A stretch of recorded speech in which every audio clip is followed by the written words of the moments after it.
Vamos ler 2 Reis, capítulo 20, versículo 1. Amém?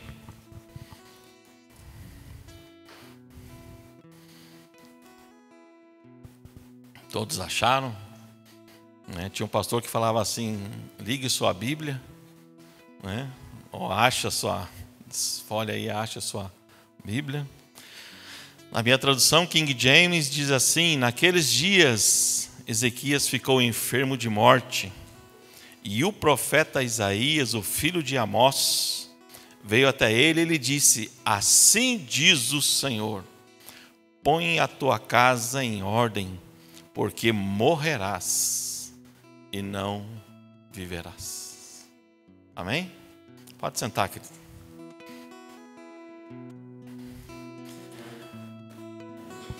Eu não sei a idade de vocês, mas eu acredito que deve ter aqui gente com 60, 50, 40 e 30 anos. Eu acho que nessa fase, quando nós assistimos aqueles contos de fadas, geralmente é da Walt Disney, fazer um merchan aqui, da Bela Adormecida, da Branca de Neve, e por aí vai. Nós assistíamos e ficava toda aquela aflição, e todos esses filmes acabavam no casamento. E depois do casamento vinha aquela frase assim: e viveram felizes para sempre. É assim. O único desenho que mostra a realidade depois do casamento é do Shrek.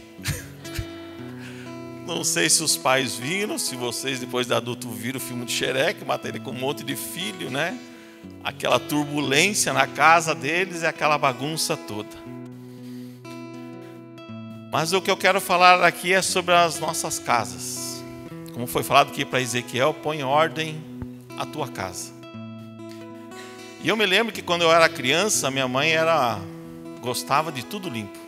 Como várias pessoas gostam da sua casa limpa, em ordem. Os homens gostam do carro brilhando, em ordem. Deus o livre comer, salgadinho no banco traseiro. Isso para alguns é o cúmulo, Mas o que acontecia com a minha mãe? Para a casa estar limpa, se ela visitasse a tua casa e chegasse, vamos dizer assim, no meio da manhã, se a louça da pia estivesse limpa, ela ia dizer que você é uma mulher caprichosa.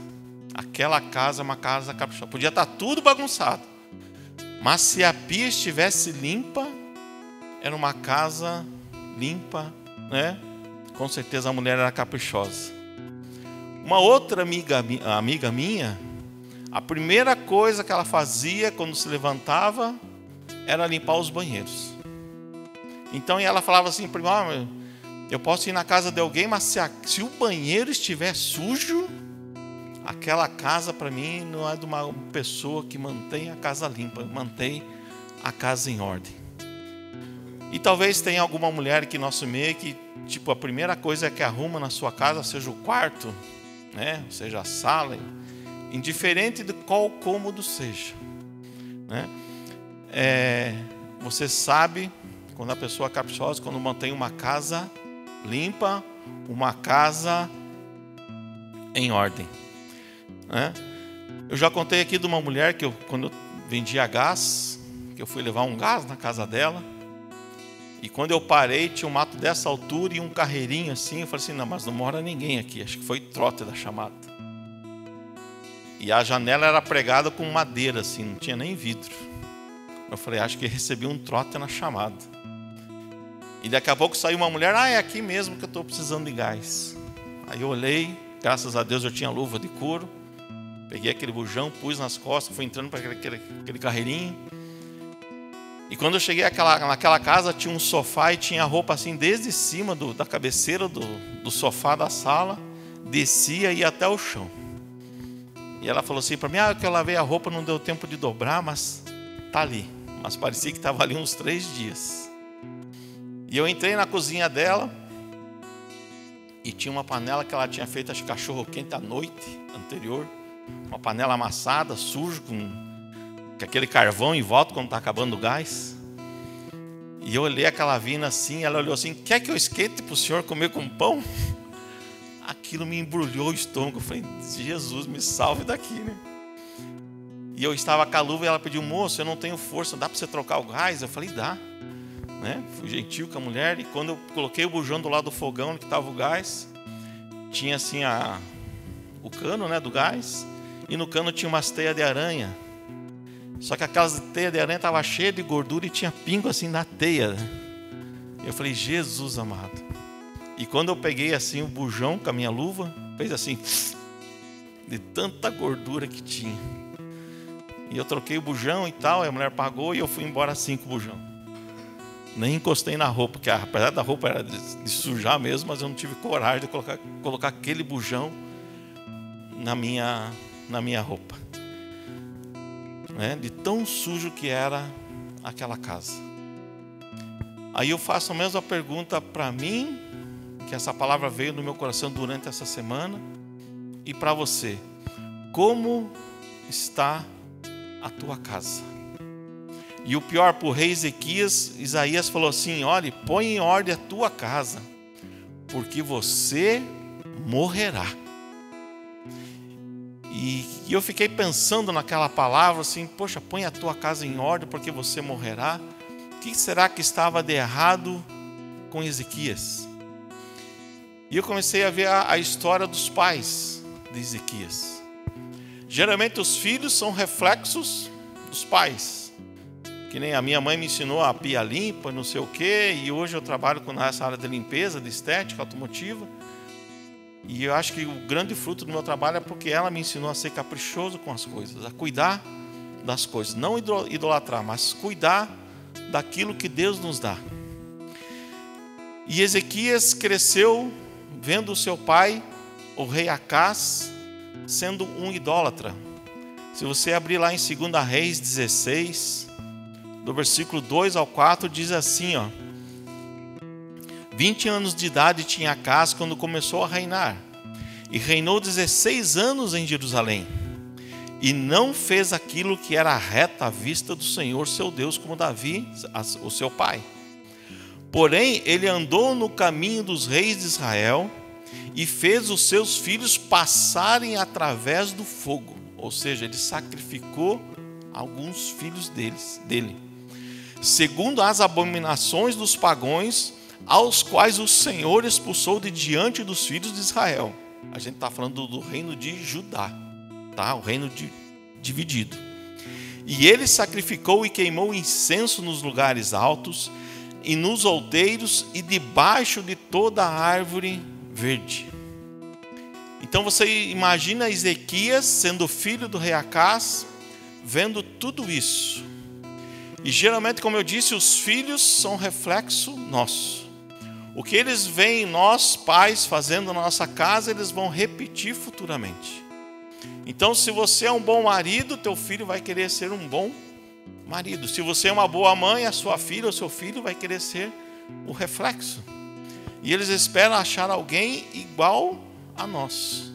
Pelo menos foi assim que eu procurei educar os meus filhos. E Ezequias viu tudo isso no seu pai Acás. Acás fechou o templo do Senhor, fez ídolos a deuses da Síria, ou seja, ele encheu Judá de toda idolatria. E se não bastasse Acás, né, lendo lá Reis e Crônicas, ele foi para uma cidade chamada Damasco e lá ele viu um ídolo. E o que ele fez? Ele chamou um levita, mandou copiar aquele ídolo e fez justamente em Jerusalém. Ou seja, e Ezequias foi vendo tudo isso. E a Bíblia conta que quando Acás morreu, ele foi enterrado em Judá, mas não foi enterrado junto com os reis de Israel. Enterraram ele em Judá, mas num lugar separado. E eu entendo que Deus cuida da gente mesmo depois de morto. Mesmo o nosso cadáver, Deus cuida de nós. Porque se você pegar assim, quem já passou por um centro espírita, daqueles bravos, eu já vi testemunho de pastor que se converteu por causa disso, que ele preparou um trabalho para fazer no cemitério, e quando ele chegou lá no túmulo da pessoa que ele foi fazer, o chefe falou assim: esse não dá para nós tocarmos. E aquele que era macumbeiro, né, falou assim: mas por que não podemos tocar? Está morto? Não, esse pertence ao cara lá de cima. O chefe ali falou para ele: mas como pertence ao cara lá de cima? Está morto, está podre. E depois aquele ex-macumbeiro saiu, voltou uns dias depois naquele túmulo, pesquisou quem que era aquela pessoa e foi descobrir que era um pastor. E ele ficou pensando: se o Deus desse pastor cuida dele mesmo depois de morto, o que ele vai fazer por mim que estou vivo? E foi aí que esse pastor se converteu, né? Então, mas Acaz não foi enterrado junto com os reis de Judá por causa do quê? Da idolatria. E Ezequias viu tudo isso na vida do seu pai, mas ele não seguiu os caminhos do seu pai, porque ele viu as consequências que isso trouxe para Judá e para a vida de seu pai. Em 2 Reis 18, do 2 ao 6, vai falar um resumo do reinado de Ezequias. E fala assim: 25 anos de idade tinha ele quando começou a reinar. E reinou 29 anos em Jerusalém. O nome da sua mãe era Abi, a filha de Zacarias. E ele fez aquilo que era reto à vista do Senhor, segundo tudo o que Davi, o seu pai, fez. Ele removeu os lugares altos e quebrou as imagens e cortou os bosques e quebrou em pedaços a serpente de bronze que Moisés havia feito, né, lá no deserto, porque até aqueles dias os filhos de Israel queimavam incenso para ela, e ele a chamou de Neusta.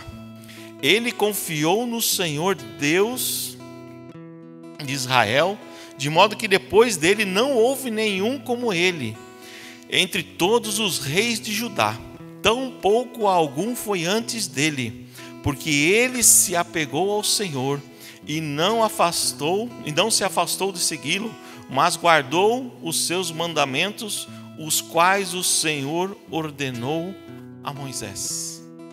Apesar dele ter visto tudo aquilo que o seu pai fez, ele fez justamente ao contrário. Primeiro, ele foi reto diante de Deus. A primeira coisa que ele fez no seu reinado foi tirar toda a idolatria de Israel, ou seja, toda aquela sujeira, todos os ídolos que o seu pai havia posto lá, todas as estátuas, ele removeu e ele começou a limpar a casa. E diz aqui o texto que nós lemos que ele queimou até aquela serpente que Moisés fez no deserto. Acho que todos os irmãos conhecem da história que, né, vinham as serpentes e picavam o povo de Israel, e Deus mandou levantar uma serpente, uma cruz com uma serpente, que aqueles que olhassem para a serpente iriam ser curados. Só que aquela serpente virou um motivo de idolatria, e até isso Ezequias mandou destruir. Quebrou a serpente que Moisés tinha feito no deserto, confiou em Deus e se apegou ao Senhor. E quando nós começamos a ler a história de Ezequias, a primeira coisa que ele fez no seu primeiro ano foi santificar os levitas da casa de Deus.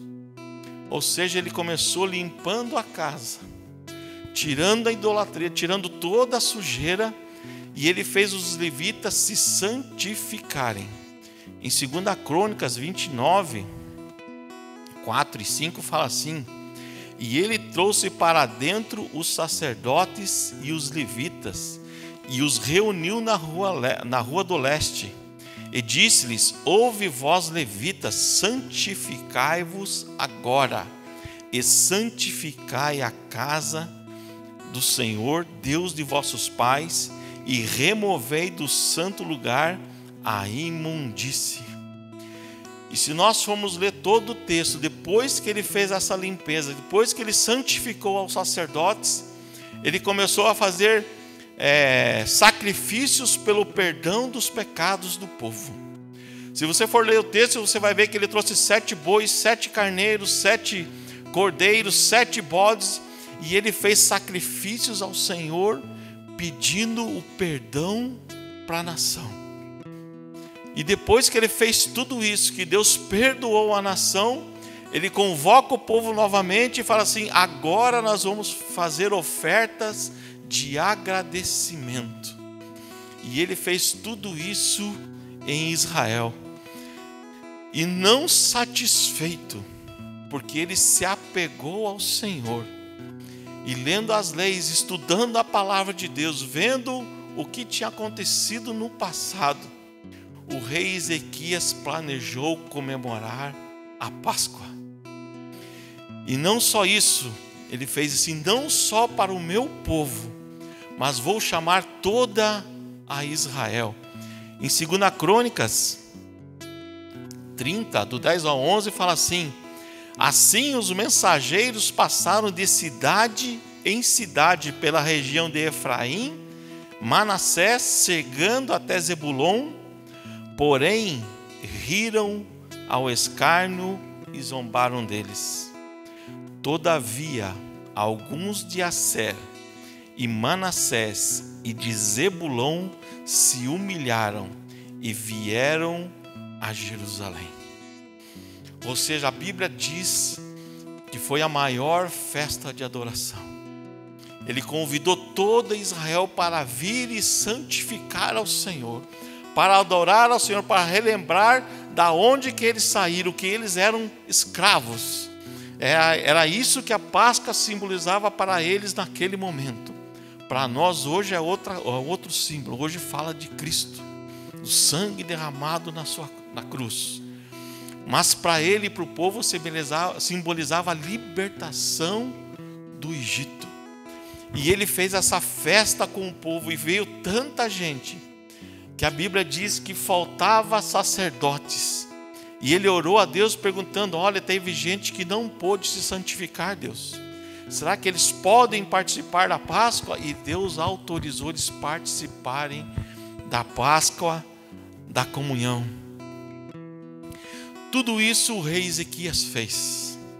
Então a nação voltou a adorar a Deus. A nação voltou a comemorar a Páscoa. A nação voltou a se santificar. Mas o rei da Assíria se levantou contra o rei Ezequias. Às vezes nós pensamos que na nossa vida, por seguir a Deus, por adorar a Deus, tudo vai bem. Mas às vezes, quando nós estamos no auge da nossa adoração, no auge do nosso louvor, da nossa fidelidade com Deus, muitas vezes alguém se levanta contra nós. E se levantou o rei da Assíria e ameaçou o rei Ezequias. Diz a Bíblia que Ezequias até tentou pagar algum tributo, mas ele viu que não ia dar certo. E o povo começou a ficar com medo, pois o rei da Assíria tinha um exército enorme, homens preparados, cavalos e tudo mais. Mas o que Ezequias fez? 2 Crônicas 32, 7 e 8. Ezequias chegou ao povo e declarou: sede fortes e corajosos, não temais, nem desfaleçais por causa do rei da Síria, nem por toda a multidão que está com ele, porque há mais conosco do que com ele. Com ele está o braço de carne, mas conosco está o Senhor nosso Deus para nos ajudar e para lutar as nossas batalhas.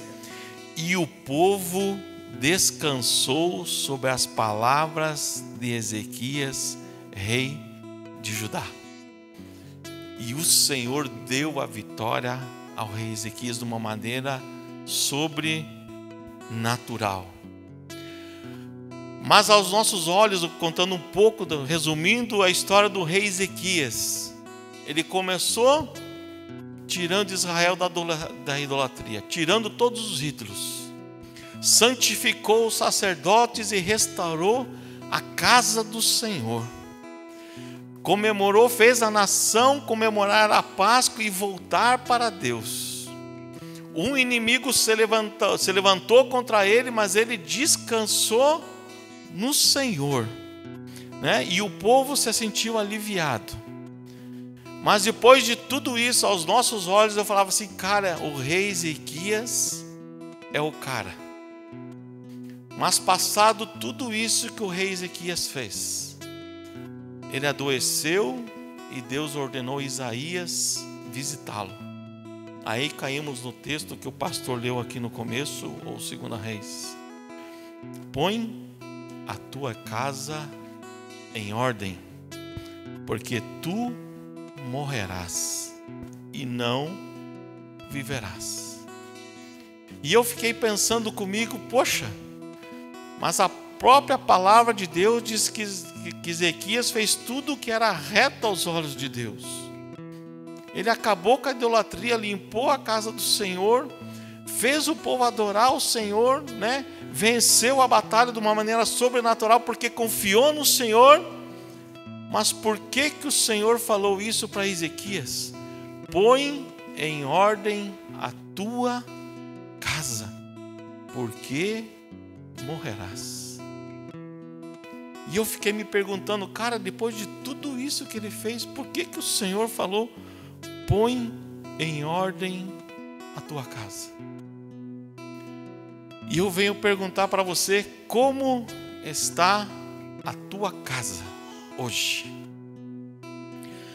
Quando a Bíblia fala de casa, ela se refere a 3 situações. A casa a minha casa, pois eu sou templo do Espírito Santo, a minha casa família e a minha casa igreja. Igreja que eu digo não é a nossa denominação, é a noiva de Cristo. Então eu pergunto de novo, como está a tua casa? Então, para melhorar a pergunta, como está a casa? Como você está? Do que você tem se alimentado? Do que você tem se alimentado nesses dias? O pessoal, os médicos aí falam que nós somos aquilo que nós comemos. Se nós comemos porcaria, né? Um alimento processado, nosso corpo vai ficar ruim. Se nós comemos coisas saudáveis, salsinha, salada, né? Falei salsinha porque minha esposa detesta salsinha. Mas se nós comemos salada, uma comida mais regrada, né? Consequentemente nós vamos ser saudáveis. Mas do que nós temos nos alimentado? O que você tem visto? O que você tem assistido? Estávamos até comentando com a Edileuza, eu passei pela mesma situação. Comecei a ver um filme, uma série, e parecia legal, e de repente tinha lá um casal de homossexual. Para mim, perdeu o brilho, perdeu a graça, perdeu o filme, perdi meu tempo de assistir até aquela parte. Mas do que você tem se alimentado ultimamente? Em Lucas 6, 47 e 48 fala assim: todo aquele que vem a mim e ouve as minhas palavras e as pratica, que é o mais difícil, eu vos mostrarei a quem ele é semelhante. Ele é semelhante a um homem que edificou uma casa e cavou fundo e pôs alicerces sobre a rocha. E vindo a enchente, a corrente havia batido veementemente sobre aquela casa e não pôde abalar, pois estava fundada na rocha. A nossa vida não é um mar de rosas.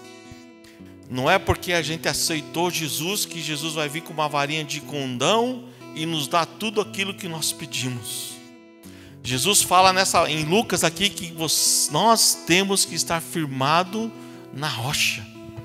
E uma promessa que ninguém fala, que não se fala nos púlpitos: no mundo tereis aflições.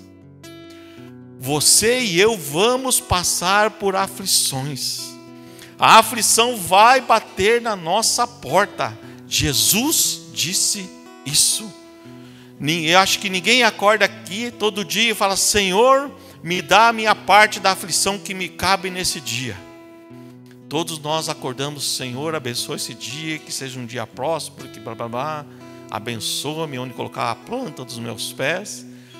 Mas eu tenho certeza que ninguém ora pedindo, Senhor, dá-me a aflição do meu dia. E Jesus falou isso, que a aflição viria, que nós passaríamos por aflições. Não sou eu que estou dizendo, é a Bíblia que diz isso. Nós vamos passar. Mas aonde nós estamos firmados? Na areia ou na rocha que é Cristo? Se nós formos ver a parábola da dracma perdida, aquela mulher perde aquela dracma. E o que ela faz, né? Você vê que na parábola ela não fala para ninguém.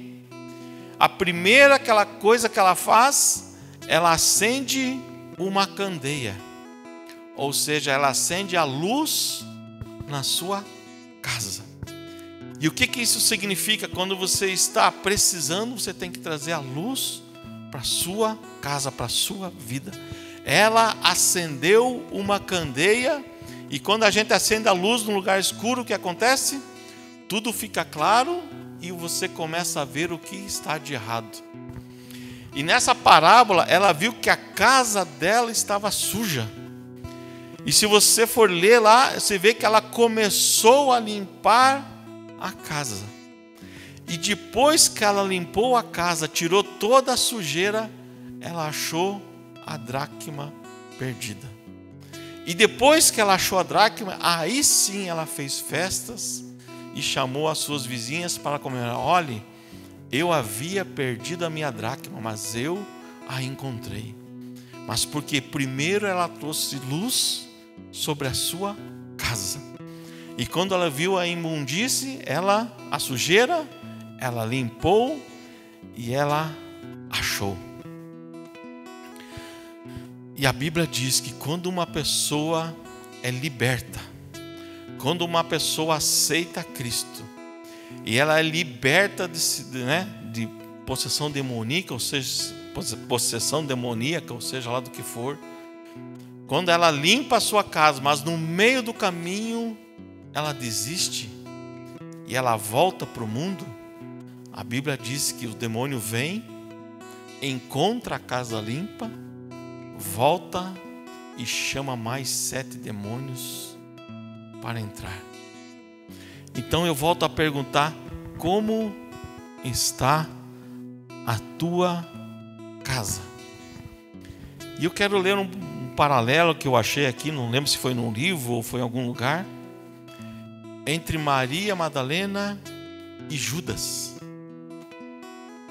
Fala assim o texto: no mesmo lugar que estava adorando,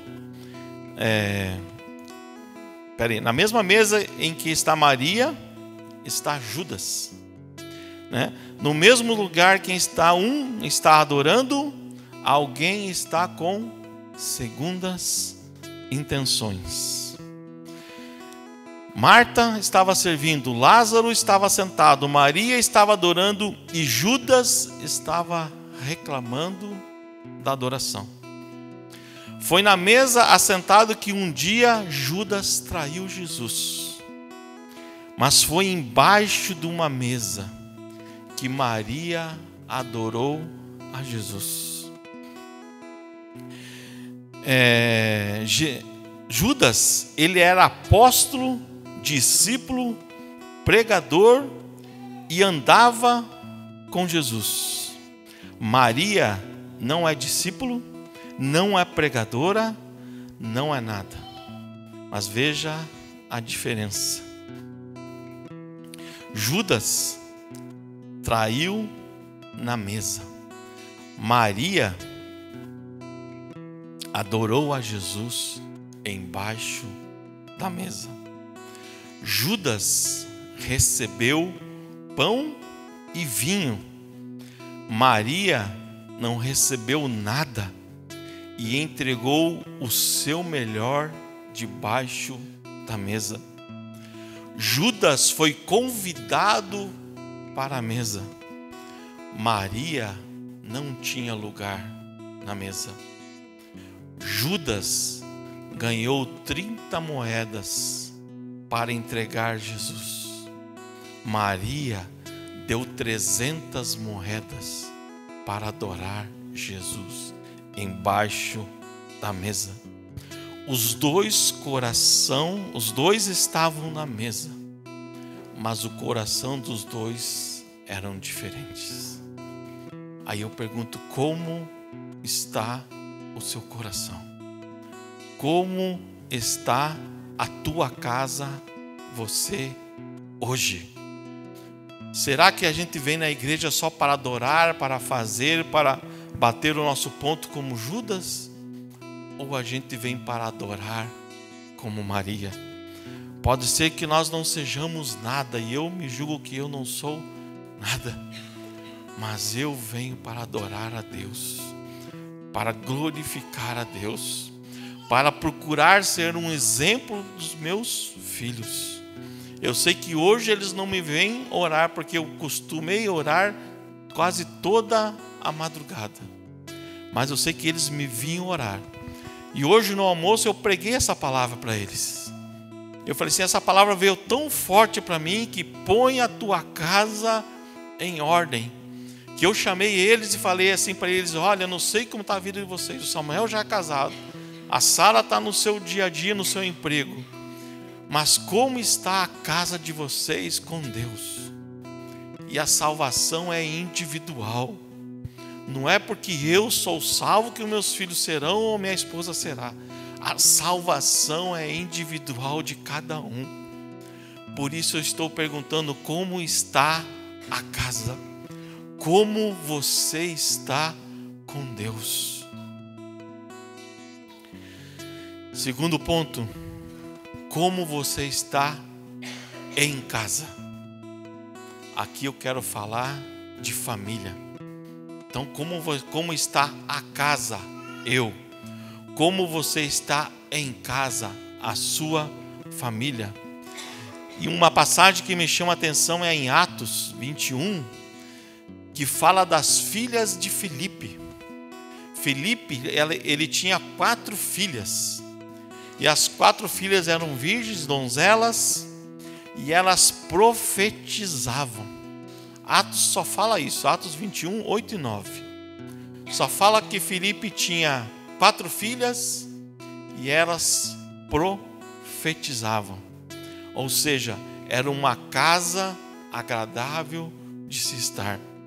Salmo 127, 1 fala assim: exceto que o Senhor edifica a casa, trabalham em vão aqueles que a edificam.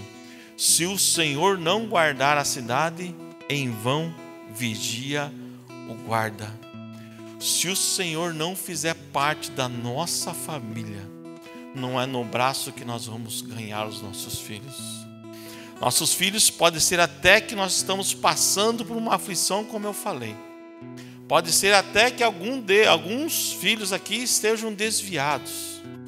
Mas quando um pai e uma mãe se coloca de joelho, nada segurará a oração de um justo. Nada segurará a oração de um pai justo. Nada segurará a oração de uma mãe que ama seu filho e é justa. Então a oração pode muito em seus efeitos. Você está levando a sua família aos pés do Senhor? Será que você pode dizer como Josué: eu e a minha casa serviremos ao Senhor? Ele não abriu mão disso. Eu e a minha casa serviremos ao Senhor. Chegue na sua casa e comece a profetizar isso pela fé. Eu e a minha casa serviremos ao Senhor. E a salvação não vai só estender aos meus filhos e à minha esposa, vai se estender aos meus irmãos, aos meus cunhados, a sogros e sogras, primos e primas. Comece a orar e declarar: eu e a minha casa serviremos ao Senhor.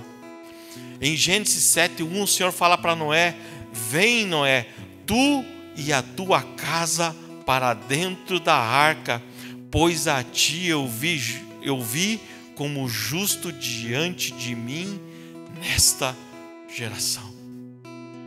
Eu te vi um homem justo nesta geração. Apagou o meu esboço.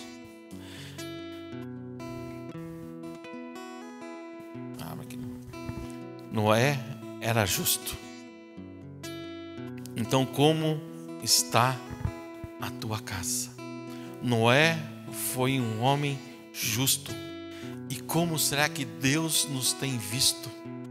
Será que se Deus olhando para nós, seja sincero com você mesmo, será que Ele está vendo um homem e uma mulher justo?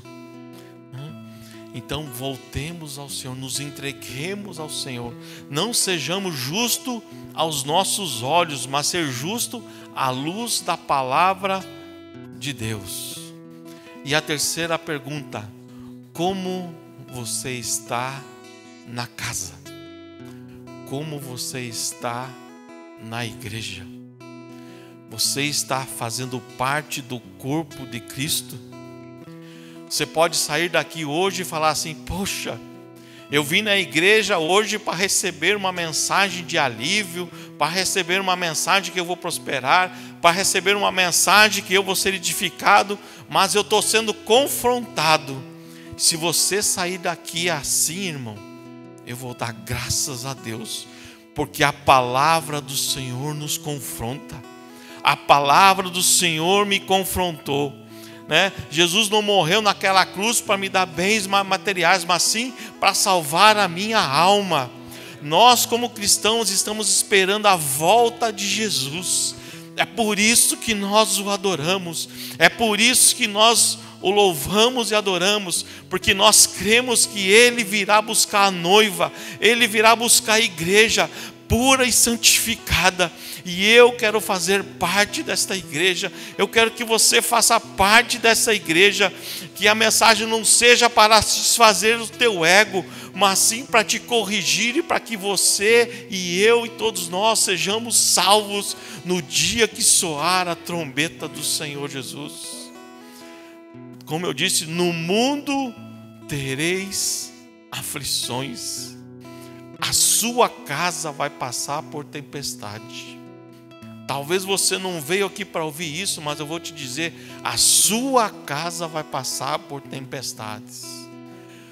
Mas que nós sejamos como Jó, que perdeu todos os seus bens, 10 filhos num dia só.